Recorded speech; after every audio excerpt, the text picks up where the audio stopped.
Hello students, अपने जीत maths classes में आपका हार्दिक स्वागत है। आज हम एक्सरसाइज जो 11.3 थी उससे आगे पढ़ेंगे। तो थ्योरम आपकी जैसे स्क्रीन पर आप देख पा रहे हो, the ratio of the areas of two similar triangle, कि दो सिमिलर ट्राइंगल दे रखे हैं और उनके एरियाज का जो रेशियो है वो क्या है, इज इक्वल टू, वो क्या है, बराबर है किसके, to the square of ratio of their corresponding side, कि उनकी जो क्रॉसपोंडिंग साइड है उनके स्क्वायर के रेशियो के इक्वल है। मतलब दो सिमिलर ट्राइंगल दे रखे तो इनका जो एरिया का रेशियो आएगा वो किसके बराबर आएगा, उनकी साइड, क्रॉसपोंडिंग जो साइड है उनके स्क्वायर के रेशियो के। तो पहले डायग्राम बनाते हैं, उसके बाद इसका सोल्यूशन करते हैं, प्रूफ करते हैं इसको। तो सबसे पहले डायग्राम बनाया हमने।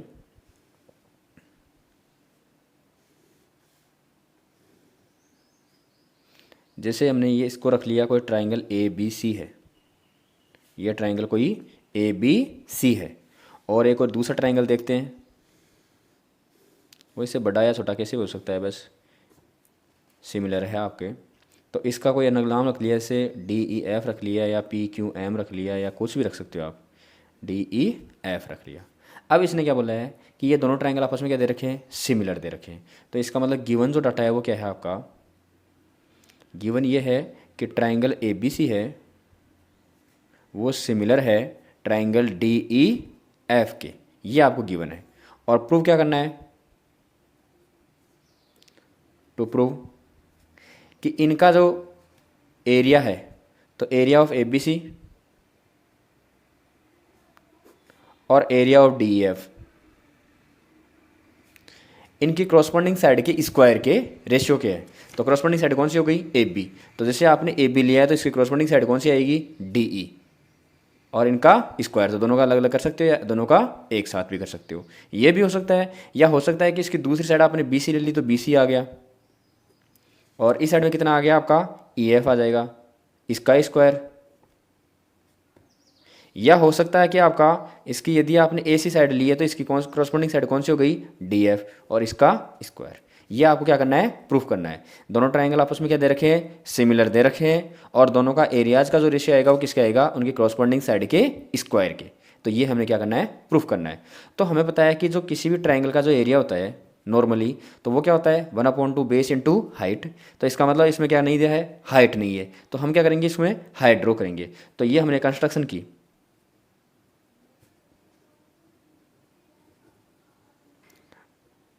हमें प्रूफ क्या करना है, उसके हिसाब से चलना है, ये चीज़ें अपने आप ही हो जाएगी। तो प्रूफ क्या करना है, इसका एरिया।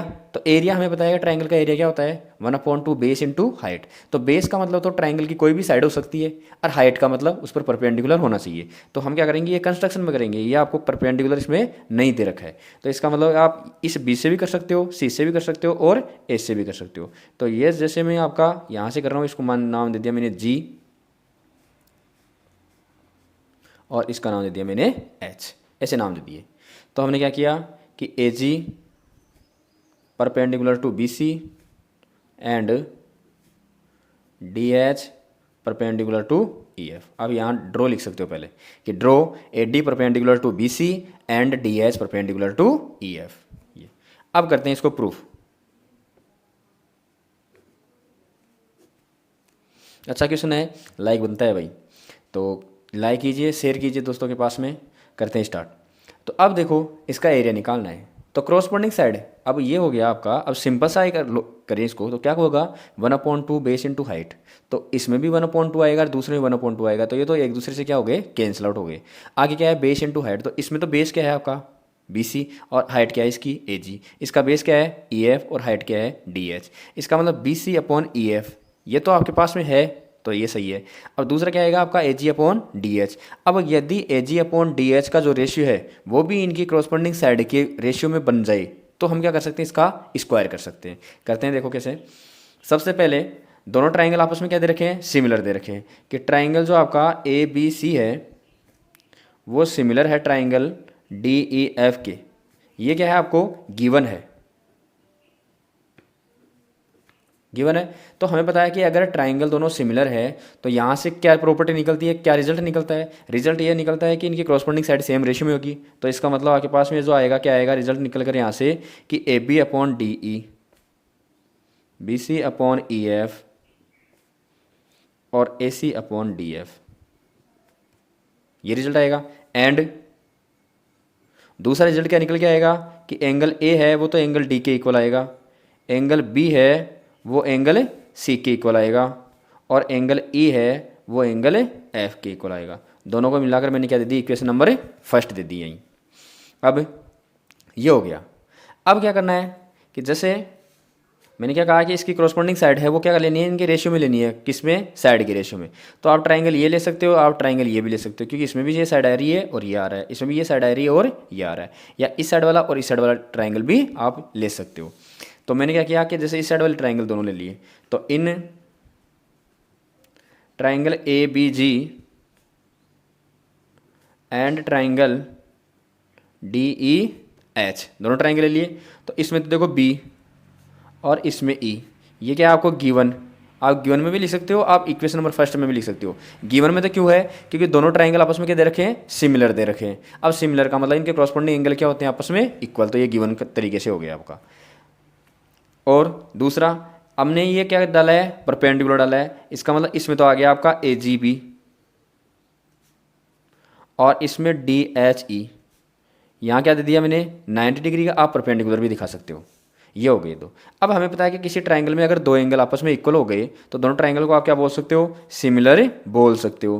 कि ए बी जी है वो ट्राइंगल सिमिलर हो जाएगा किसके, सॉरी ये इक्वल का साइन नहीं आएगा यहाँ, ये एक बार लहर आएगी किसके, ट्राइंगल डी ई एच के। कौन सी प्रॉपर्टी से, एंगल एंगल प्रॉपर्टी से। अगर दोनों ट्राइंगल आपस में सिमिलर हो गए तो हमें पता है कि दोनों ट्राइंगल सिमिलर, तो कॉरस्पॉन्डिंग साइड क्या होगी, सेम रेशियो में होगी। इसका मतलब यहाँ से क्या आएगा, जो A B upon D E है, ए बी तो इसकी साइड और डी, ये ट्राइंगल और ये ट्राइंगल आपस में क्या हो गए, सिमिलर हो गए, तो इनकी कॉरस्पॉन्डिंग साइड क्या रहेगी, सेम रेशियो में रहेगी। तो इसकी साइड तो कौन सी आएगी, ए बी, और इसकी कौन सी आएगी, डी। तो ए बी अपॉन डी किसके, हमें इसके एल्टीट्यूड में दिखानी है, तो इसका तो साइड आ गई आपकी ए जी और इसकी आ गई आपकी डी एच। इक्वेशन नंबर क्या दे दी इसको, second.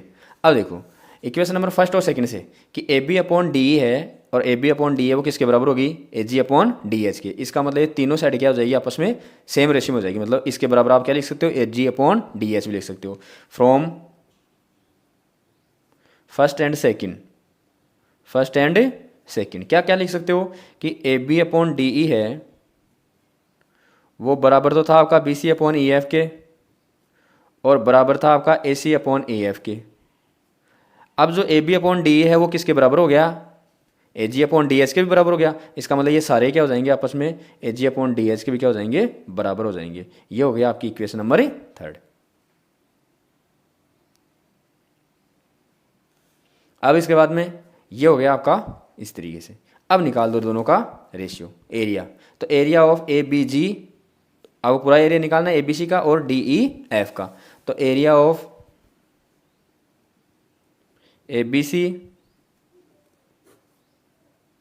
Upon area of D E F. तो एरिया क्या होता है, 1/2 बेस इंटू हाइट। तो ये तो जाएगा आपका 1/2 इंटू बेस इंटू हाइट। तो इसकी बेस तो क्या रहेगा, बी सी रहेगा इसका बेस, और हाइट क्या रहेगी, ए जी रहेगी। तो इसका मतलब बी सी और हाइट रहेगी इसकी ए जी, और ये रहेगा आपका 1/2 इंटू बेस इंटू हाइट। तो डी एफ का क्या रहेगा, ई एफ तो रहेगा बेस और हाइट क्या रहेगी, डी एच। तो E F upon D H, E F multiply by D H. तो 1/2 से 1/2 कैंसल आउट हो गया। इसको मैंने क्या नाम दी, इक्वेशन नंबर 4 दे दी। अब देखो इसने प्रूफ क्या करना है आपको कि आपका एरिया ए बी सी का है और डी एफ का जो रेशियो है वो इनके कॉरस्पॉन्डिंग साइड के स्क्वायर के इक्वल होना चाहिए। तो इसका मतलब या तो ए बी अपॉन डी या बी सी। अब जिसके अकॉर्डिंग आपने एल्टीट्यूड लिया है उसी का स्क्वायर बनेगा। अब किसके अकॉर्डिंग लिया आपने, बी सी को बेस रखा है, इसका मतलब क्या रहेगा, ये बी सी स्क्वायर वाला रिजल्ट मिल जाएगा आपको। तो B C upon E F और B C upon E F, तो इसका मतलब B C upon E F ये तो एक आ गया। हमें क्या चाहिए, इसका स्क्वायर चाहिए। तो A G upon D H की जगह हमें क्या पुट करना होगा, B C upon E F. और वो कहाँ से रखेंगे, इक्वेशन नंबर 3 से, कि हमने प्रूव कर लिया कि ए बी अपॉन डी और B C upon E F है वो सारे किसके बराबर है, A G upon D H के। इसका मतलब A G upon D H की जगह आप क्या लिख सकते हो, B C upon E F लिख सकते हो। तो फ्रॉम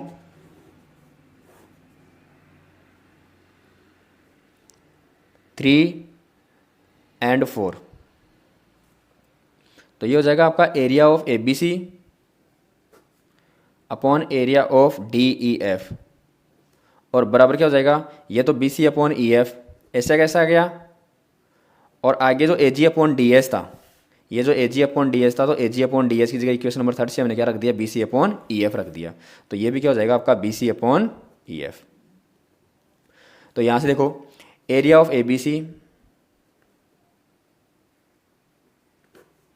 और area of D E F किसके बराबर हो जाएगा, दोनों का स्क्वायर हो गया, और नीचे भी क्या हो गया, दोनों का स्क्वायर हो गया। तो ये हो गया आपका B C upon E F का होल स्क्वायर। अब ये बार बार आपको दूसरा लिखने की जरूरत नहीं है, ये B C upon E F का होल स्क्वायर, तो बार बार आपको ये लिखने की जरूरत नहीं है। वापस जैसे दूसरा लेंगे हम, दूसरे का मतलब क्या है कि इसने कहा था कि ये करस्पॉन्डिंग साइड मतलब ए बी भी तो हो सकती है, तो इसका मतलब ये नहीं है कि यहाँ ए बी पर इस पर परपेंडिकुलर डालेंगे। क्या लिखेंगे कि अगर हमने एक बार इसको प्रूफ कर लिया, एक बार हमने लिख दिया कि किसी ट्रायंगल का जो एरिया होता है करस्पॉन्डिंग साइड के स्क्वायर के इक्वल होता है, एक साइड के स्क्वायर का हो गया, तो बाकी अगर हमने इसको कंस्ट्रक्शन में चेंज कर दिया तब क्या हो जाएगा, दूसरा भी तो हो जाएगा। तो आपको बार बार इसको सोल्व करने की जरूरत नहीं है। यहाँ से एक अच्छा सा नाम है, बहुत खूबसूरत सा, और उसका नाम है सिमिलरिटी। सिमिलरली लिख सकते हो आप। सिमिलरली से क्या लिख सकते हो कि अगर ये ऐसा हुआ है तो क्या हो सकता है, ये इस तरीके से भी हो सकता है कि जो area of A B C होगा और area of D E F रहेगा, वो क्या हो जाएगा, ए बी अपॉन डी के भी स्क्वायर के इक्वल हो जाएगा। और किसके इक्वल हो जाएगा, B C upon E F आपने प्रूफ कर ही लिया।